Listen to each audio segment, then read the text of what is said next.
ભાઈ એ ભાઈ નીચે ઉતર, માસીનો ફોન આવ્યો, ત્યાં જાવું છે ને ઘરે.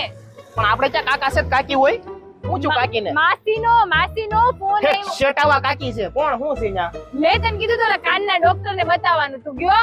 નાકમાં મને ક્યાં કઈ વાંધો? નાક રેડી છે મારે. નાક નહીં, કાનના ડોક્ટરને બતાવવાનું. અરે કાન મને એલા બહુ તમરા બોલે છે ને, સીટી વાગે છે ને, મને લાગે રસી થઈ ગયું હશે. ચાલ હું તને પેલા હોજીમાં લઈ જાઉં. સાંભળ તો બંધ થઈ જાય. ઓજી બની જવું મારે, વાંધો નહીં. હાલ નીચે ઉતર, હું તને લઈ જવા. એક લઈ જાશો. હારું હાલ. એ આય વાહ. ક્યાં જાવ? જો આ છે વોઝી આયુર્વેદિક સેન્ટર. પબજી અત્યારે નથી રમી, મારે પબજી નથી રમી અત્યારે. મારે તને કઈ કેવું નથી, પેલા તું તારા કાન બતાય. ચાલ ડોક્ટર પાસે લઈ જાતે ને પબજી ની દીકરી થાય. સર, અને કાનમાં તમરા બોલે છે, સીટી વાગતી હોય ને એવું લાગે છે, સરખું સાંભળતો નથી. એટલે મમરા શું કરે સાહેબ? આ તો હાવ ગાંડી છે મારી બેન.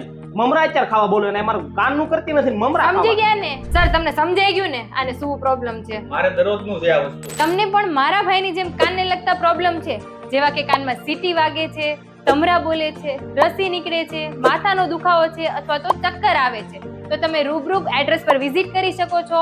વેબસાઇટ અથવા તો Amazon પરથી ઓર્ડર પણ કરી શકો છો. જો સાહેબે કીધું 3 ટાઈમ મેડિસિન લેવાની અને 2 ડ્રોપ કાનમાં નાખવાના, એટલે સારું થઈ જશે. લ્યો સાહેબ, ફ્રોક લેવું. આજે મારા કાન નું કઈ સારું થયું નથી ને ફ્રોક લેવું છે ને. તું ઘરે હાલ, હું આપી દઈશ, તું ઘરે હાલ. આવ આવી નહીં ફ્રોક અત્યારે લેવું. લ્યો તો જી હા મારા ભાઈઓ બહેનો ને મારા વડીલો, તમને પણ કાનને લગતું કાંઈ પણ પ્રોબ્લેમ હોય ને તમને મોટામાં મોટા ડોક્ટરે હોત એમ કીધું હોય કે ભાઈ તમારે ઓપરેશન જ કરાવવું પડશે, તો ઓપરેશન કરાવતા પહેલા એકવાર વોઝી આયુર્વેદિક સેન્ટર નું મુલાકાત લઈ લેજો. બરોબર? મારી બેન હાટો હું ફ્રોક લેતા આવું. સારું હાલો.